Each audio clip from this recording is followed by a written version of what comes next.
He must become more than a दोस्तों, आज हम एक्सप्लेन करने वाले हैं मंकी मैन मूवी को। तो मूवी की शुरुआत में हमें एक औरत और एक बच्चे को दिखाया जाता है, जहां उसकी मां उसे हनुमान जी की कहानी सुना रही होती है कि कैसे उन्होंने सूरज को फल समझ के खा लिया था और ऐसा करने पे उनकी सारी शक्तियां छीन ली गई थी। अब सीन प्रेजेंट में शिफ्ट होता है, जिसमें हमें एक टाइगर टेम्पल क्लब की जगह को दिखाया जाता है, जहां पर लोग लड़ने वालों पर पैसे लगाने आते थे। अब यहां उसी लड़के को देखते हैं जो अब बड़ा हो चुका है और वो मंकी मैन का मास्क पहन के अपने अपोनेंट कोबरा मैन से लड़ रहा होता है और वो बहुत बुरी तरह से मार खाता है और आखिर में हार जाता है। अब इतनी मार खाने के बाद जब वॉशरूम में आता है तो उसे अपना पास्ट याद आता है, जिसमें एक आदमी ने उसके पूरे गांव को जला दिया था। तभी वॉशरूम में टाइगर क्लब का ओनर आकर उसे पैसे देता है। तब हमें पता चलता है कि ये लड़का जानबूझकर ये मैच हारा है, क्योंकि उसे हारने के पैसे मिलने वाले थे। इसके बाद हम बाबा शक्ति नाम के बहुत बड़े गुरु को देखते हैं, जो कि लोगों को सही रास्ते पर चलने की शिक्षा देते हैं। अब इधर मंकी मैन के पास एक बच्चा आकर उसे मोबाइल में क्वीनी कपूर नाम की रिच लेडी को दिखाता है और बताता है कि इस लेडी का यहां पर बहुत बड़ा क्लब है और क्या पता जिसे तुम ढूंढ रहे हो वो भी तुम्हें यहीं पर मिल जाए। उसके बाद हम देखते कि क्वीनी कपूर कैफे में बैठी होती है और वहां मंकी मैन उसका पर्स चोरी करवाता है। फिर जब वो उस पर्स को खोलता है तो उसे उसके क्लब का पता चलता है और अगले दिन वो पर्स को लेकर उसके ऑफिस पहुंच जाता है। क्वीनी कपूर उसे पर्स मिलने की खुशी में कुछ पैसे देती है, पर वो पैसे लेने से मना कर देता है और कहता है कि मुझे कुछ काम दे दीजिए। तब क्वीनी कपूर उसे बताती है कि यहां पर काम पे लगने के लिए पहले तुम्हें अपना रिज्यूम दिखाना पड़ेगा, जिस पर मंकी मैन उसे अपना हाथ दिखाते हुए बोलता है कि यही मेरा रिज्यूमे है और उसका हाथ बहुत ही ज्यादा जला हुआ था।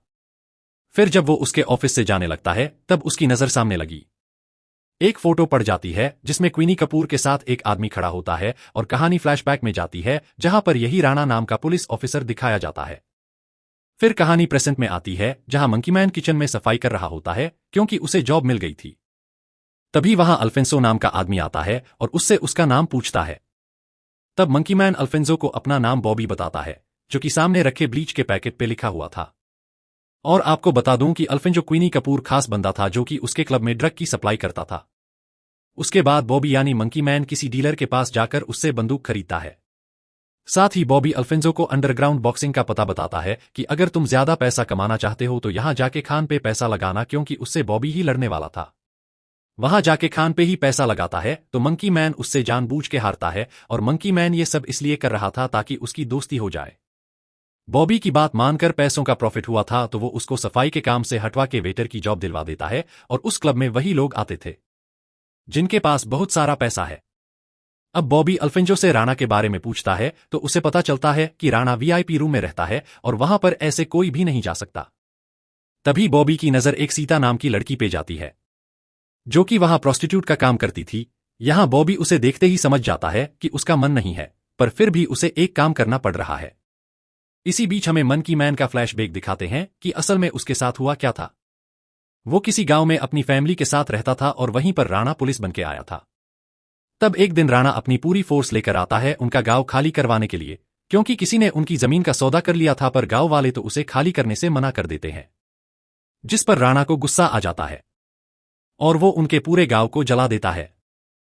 साथ ही गांव के सभी लोगों को भी मार डालता है। अब हम प्रेजेंट में देखते हैं कि बॉबी बॉक्सिंग में लड़ाई करके पैसे कमाता और उन्हें पैसों से गोलियां खरीद के निशाना लगाना सीखता। फिर जब वो क्लब जाता तो सीता को ही देखता रहता, जो अपनी जिंदगी से खुश नहीं थी। साथ ही उसे क्लब के पीछे वाले दरवाजे पर एक कुत्ता भी मिल गया था, जिसे वह रोजाना खाना खिलाता था। अब उस क्लब में एंटर करने से पहले बहुत चेकिंग होती थी, तो बॉबी वहां से बंदूक नहीं ले जा सकता था। इसलिए वह उस कुत्ते की मदद से बंदूक पीछे वाले रास्ते से ले आता है, क्योंकि उसने कुत्ते को ट्रेंड कर दिया था।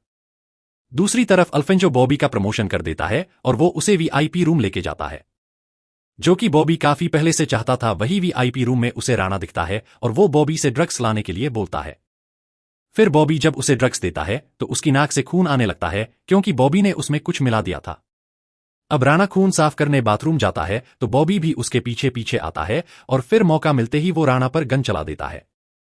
हालांकि राणा उससे बचकर बॉबी को खूब पीटता है। तब लड़ने की आवाज सुनकर राणा के काफी सारे आदमी आ जाते हैं, जिनसे बचकर बॉबी वहां से भाग जाता है। फिर नीचे उसे अल्फेंसो का रिक्शा मिलता है, जो कि बहुत तेज चलता था, पर उसके भागने की कोशिश बेकार हो जाती है, क्योंकि पुलिस उसके पीछे थी, जिससे बचने के चक्कर में उसका रिक्शा ही पलट जाता है और वो यहीं पर बेहोश हो गया था। फिर जब बॉबी की आंख खुलती है तो वह देखता है कि उसे पुलिस वैन में ले जाया जा रहा है तो वो उनसे ही लड़के वहां से भाग जाता है। हालांकि भागते समय पुलिस वाले बॉबी के गोली मार देते हैं और गोली लगने की वजह से वो एक बड़ी पानी की पाइप में गिर जाता है। फिर जब मंकी मैन को होश आता है तो उसे सामने एक किन्नर दिखती है जिसका नाम अल्फा होता है और वह जैसे अपने शरीर को देखता है तो जहां पर गोली लगी थी वो ठीक हो गया था।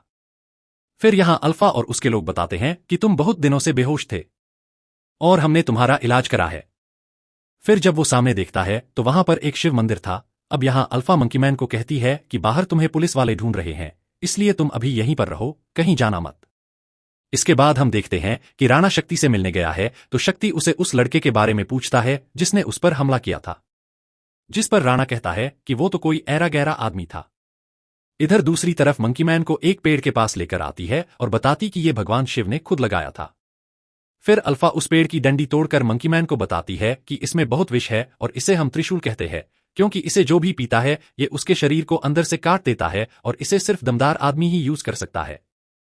फिर वो मंकी मैन से पूछती है कि क्या तुम इसे आजमाना चाहोगे, जिस पर मंकी मैन मान जाता है। तब अल्फा वो जड़ तोड़ के उसे पिला देती है जिससे मंकी मैन का पूरा शरीर जलने लगता है, पर वो किसी तरह से उसे झेल जाता है।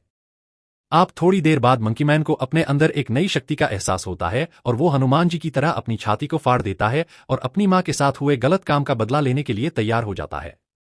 जिसके बाद यहां से सीन फिर से फ्लैशबैक में जाता है कि कैसे मंकी मैन की मां की मौत हुई थी और यहां पता चलता है कि राणा को भेजने वाला कोई और नहीं बल्कि शक्ति था, क्योंकि उसे ही गांव वालों की जमीन चाहिए थी।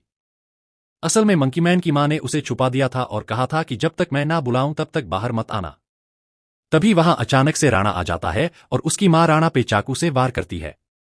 तब राणा को गुस्सा आ जाता है और वो उसकी मां के साथ गलत करके उसे वही जिंदा जला देता है।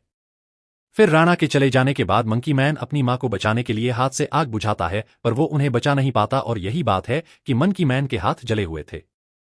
फिर प्रेजेंट में मंकी मैन अल्फा से बोलता है कि मैं अपनी मां को बचा नहीं पाया, कितना कायर हूं। तो अल्फा उससे कहती है कि तुमने कोशिश की थी अपनी मां को बचाने की और जिसमें तुम्हारे हाथ भी जल गए हैं। तुमने अपना बदला लेने के लिए इतना संघर्ष किया है तो अब उस काम को पूरा भी करो। ये सब सुनने के बाद अगले दिन से मंकी मैन अपनी तैयारी शुरू कर देता है ताकि उसका शरीर पूरा फौलाद हो जाए और वो दुश्मनों से बदला ले सके। फिर वो रोजाना वही मंदिर में ट्रेनिंग करता है और साथ ही उन किन्नरों को भी लड़ना सिखाता है ताकि आगे से कोई उन पर अत्याचार ना कर सके। अब हम देखते हैं कि बाबा शक्ति उस मंदिर पर भी कब्जा करना चाहता था जहां पर वो किन्नर रहते थे। तो अल्फा मंकी मैन को बताती हैं कि वो अपने आदमियों को भेजकर हमें बहुत परेशान करता है। अगर हमारे पास भी पैसे होते तो हम भी आदमी भेजते उसको मारने के लिए। मंकी मैन अल्फा की बात सुनने के बाद उनके लिए पैसा कमाने की सोचता है और वो अपनी बॉक्सिंग वाली जगह पे जाके फिर से मैच खेलता है। पर इस बार वो हारता नहीं बल्कि वहां के सारे ओपनर को मारता है और जो लोग उसे समझ रहे थे कि मंकी मैन आज फिर से मार खाने आया है वो ये देखकर चौंक जाते हैं और उसका नाम लेने लगते हैं। मैच को जीतकर मंकी मैन जितना भी पैसा कमाता है वो उन सारे किन्नर को दे देता है। फिर कुछ दिन बाद बाबा शक्ति का एक आदमी पॉलिटिक्स में खड़ा हुआ था जिसका फंक्शन उस क्लब में था, इसलिए जब वह शक्ति और राणा दोनों आ गए थे तब ये पता चलते ही पीछे के रास्ते से मंकी मैन भी पहुंच जाता है और वहां उनके आदमियों को मारने लगता है। फिर सभी को मारने के बाद वो राणा और शक्ति के पास पहुंचता है, पर मौका देखकर वह दोनों वहां से भाग निकलते हैं और फिर उनके और भी बहुत सारे गुंडे आ जाते हैं। तभी वहां पर मंकी मैन का साथ देने के लिए किन्नर आ जाते हैं और उसी समय मंकी मैन के ऊपर क्वीनी कपूर गोली चला देती है। तब उसे रोकने के लिए पीछे से सीता वार करती है और क्वीनी कपूर यहीं पर मारी जाती है। असल में सीता के मन में क्वीनी कपूर के प्रति बहुत नफरत भरी थी, क्योंकि वो सारी लड़कियों के साथ बहुत बुरा व्यवहार करती थी, इसलिए उसे मारकर अपनी भड़ास उतार ली। अब इसके बाद मंकी मैन राणा और शक्ति को ढूंढते हुए वीआईपी रूम पहुंचता है और उसका सामना पहले राणा से होता है। इस बार मंकी मैन उसे बहुत ही बुरी तरह से पीटकर मार डालता है और शक्ति को भी मार डालता है और मूवी यहीं पर खत्म हो जाती है।